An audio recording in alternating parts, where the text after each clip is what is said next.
আল্লাহ তাআলা কিয়ামতের দিন 7 জন ব্যক্তিকে আল্লাহ তাআলার রহমতের ছায়ার মধ্যে স্থান দিবেন, ছায়ার নিচে স্থান দিবেন, যেদিন আল্লাহ তাআলার রহমতের ছায়া ছাড়া আর কোনো ছায়া থাকবে না।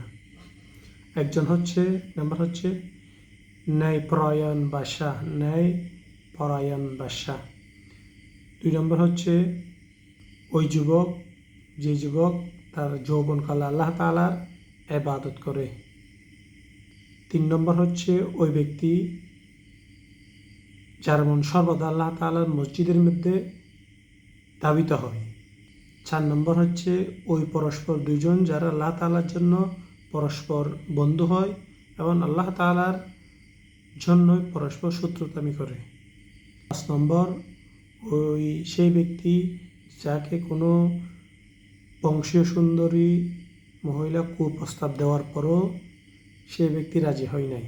6 নম্বর হচ্ছে যে ব্যক্তি আল্লাহ তাআলার রাস্তায় সদকা দান করে, গোপনে সদকা দান করে।